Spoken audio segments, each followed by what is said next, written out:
WVEC presents Jim Kincaid, Cynthia Lima, Jeff Lawson, and Scott Cash. This is 13 News at 6. It's a nightmare, and we're waiting to wake up from it. It ain't hit home yet. Firefighters battle their emotions today as they deal with the loss of 2 men killed in yesterday's fire. Good evening, everyone. I'm Barbara Ciara. And I'm Cynthia Lima, live at the Virginia Beach Fire Training Center, where setting fires can help save lives. Good evening, everyone, and thanks for joining us. We'll have more on this story in just a moment, but first, dealing with the aftermath of a fire in Chesapeake that killed 2 firefighters. Regina Mobley joins us live from what's left of the Advanced Auto Parts store on Indian River Road. Regina?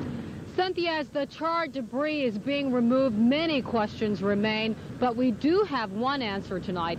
Fire officials tell us they had no idea the roof was about to collapse when Frank Young and John Hudgens were sent in to fight the fire. This is like it hasn't happened. It's a nightmare, and we're waiting to wake up from it. It ain't hit home yet. 2 Chesapeake firefighters died when the roof of this building collapsed in a 4-alarm blaze.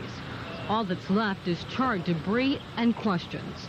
It was around 11 Monday morning when a Virginia Power service technician came to the shopping center to cut off service to a shop. As the technician drove away, he apparently forgot to secure the truck's boom.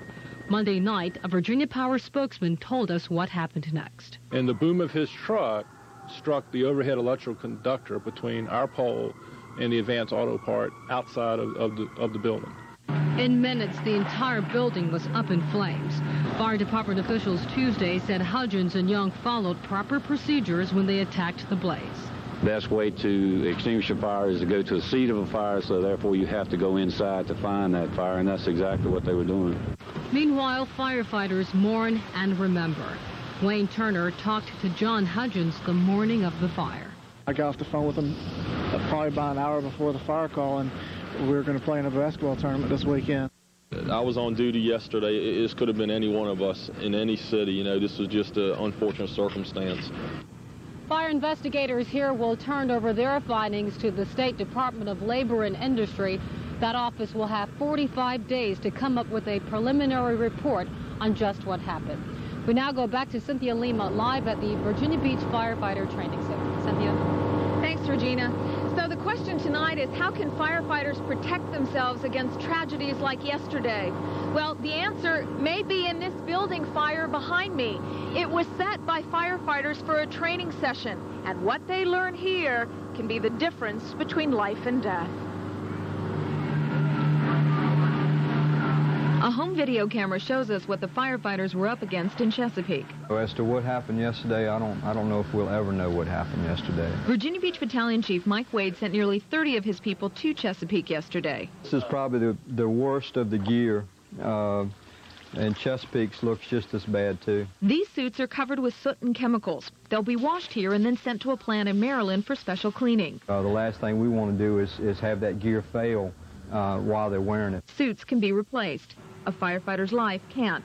That's why gear like this pager device is critical. And that lets people know on the outside that a firefighter's in trouble on the inside? Yes, or it lets the other crews on the inside know that there's a problem. A firefighter can manually set it off, or if he can't move, it'll go off automatically. This is the pre-alert. Now, if I were to hit that right now, it would stop and reactivate. Now, no matter what I do to it, I can't turn it off unless I physically go up and turn it off. Having this is critical for the rapid intervention team. And that team is responsible to do one thing and one thing only: find, locate, and remove those firefighters. The concept is new, so not every department has one yet. Chesapeake doesn't. Virginia Beach volunteered theirs. We went in and focused on the area that they last saw the firefighters, and probably within about 30 minutes, we had located both firefighters. These Velcro patches help to do that by listing who is with whom and what part of the fire they're fighting. It's a simple fail-safe, but given the $2,500 paid for just each suit, it's practical. And we can send shuttles to the moon. I mean, there's technology out there that we could use, but the question is it affordable? And in our particular instances, in most instances, it's not affordable. It's interesting that in Britain, firefighters there have a global positioning device that they wear that helps the command post know exactly where they are while they're in the fire. So as they're moving around inside the building, whether they're on the second floor, the first floor, or around the back, the command post knows their every movement. That's not something our people can afford. Speaking of money, local firefighters are hoping to go back to Oklahoma City next month for the one-year anniversary of the bombing there, but they can't do it without the community's help. Sandra Parker is in our newsroom with more on that. Sandra? Cynthia, everyone remembers the tragic bombing in Oklahoma City that claimed the lives of 169 people. It was the job of our search and rescue workers locally to go through and recover those victims. And next month, many of those workers will be going back to Oklahoma City for the first time. As you can imagine, it will be an expensive trip, both financially and emotionally. The team will present this to the people of Oklahoma, a quilt to offer comfort. It shows how our team is unique and that it's made up of many different organizations, and it hopefully it'll show them just how much we care. The quilt is signed by all the members of the Virginia Task Force 2 team who went to Oklahoma. Members say it's the least they can do after all the people of Oklahoma have done for them. When we went there, we were so focused on what we were doing that a lot of us never got the opportunity to really fully comprehend the impact of what was going on. That's why many team members are planning to go back. Some of their wives are helping organize the trip. Our husbands, our families that are part of the team, were an extension of us to be able to do something for these people. And I just think it's very important for us to make the return trip with them, to be with them for support. I want to say thank you to everybody out in Oklahoma City for taking care of the team, for taking care of Leon and everybody else and bringing him home safely. Many of the rescue workers see this trip as a chance for closure. We all felt when we left that we wanted to finish the job. We didn't get a chance to.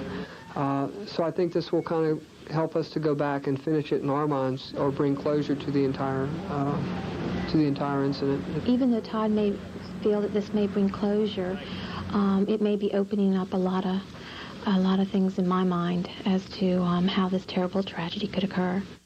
And that's something that a lot of us will be thinking about in the month ahead. Now, if you would like to help, there is a national hotline that is set up to raise funds to send some FEMA team members back to Oklahoma City. It's called the Disaster Hospitality Care Team. The phone number is 1-800-581-4652. You can designate the funds for our local team or as a national team, and all the money will go to help send members back there to be a part of the ceremonies on April 19th. Now, Cynthia, a lot of the people who are part of that search and rescue team are actually out there taking part in the training that you're involved in right now. Yes, that's right, Sandra. In fact, this training session will continue on through the night. They'll keep doing this over and over again and then assessing how they do after each cycle. In all, 15 firefighters will participate in this training session tonight. And you can only imagine what must be going through their minds as they think about what happened to two colleagues yesterday. Now for a look at the rest of the day's news, let's go to Barbara Ciara in our studio. Barbara? Cynthia, thank you. And still ahead tonight on 13 News, I'll take you to Haiti, where Norfolk-based Marines have issued their own orders to help ease the poverty of Haiti. And a little later, furry friends visit children in the hospital. At Nancy Chandler Associates, we get people and places together. Yes, Nancy Chandler can. Nancy Chandler can. Nancy Chandler Associates. It's unbelievable, baby. It's unbeatable. With super low financing or megabucks back on every new Mercury, including $1,000 back on Mercury Villager, Mercury Sable, now with awesome financing or big cash back. Mercury Grand Marquis. Budget director has resigned tonight. Bruce Moore is live at the Virginia Beach School Administration Building. And Bruce, this comes as quite a surprise considering that Mordecai Smith had steadfastly maintained he would not step down. He had been standing firm, Barbara, but the resignation announced just a few moments ago still is not a total surprise. It's been controversial for quite some time. Mordecai Smith, the budget director of the Virginia Beach schools, is indeed stepping down. Smith's lawyer calls the parting amicable, although Smith was under intense pressure to resign. That ever since the special grand jury said Smith's poor management contributed to the $12 million deficit. School board member Don Bennis said he would ask the board to fire Smith tonight if he did not resign, but it didn't come to that. Still, both sides will not discuss the terms of the resignation. We are not told whether there is any severance pay involved. In the meantime, the school board did hire an interim chief financial officer, Giles Dodd, who's a former assistant city manager with Virginia Beach. He's expected to go a long way healing the trust between the school system and the city council. Back to you. All right, thank you, Bruce. We'll hear more on this story tonight at 11. Now, let's see how the computer modules are building up the forecast, Jeff. Well, as I said earlier on the 5 o'clock news, Barbara, things all topsy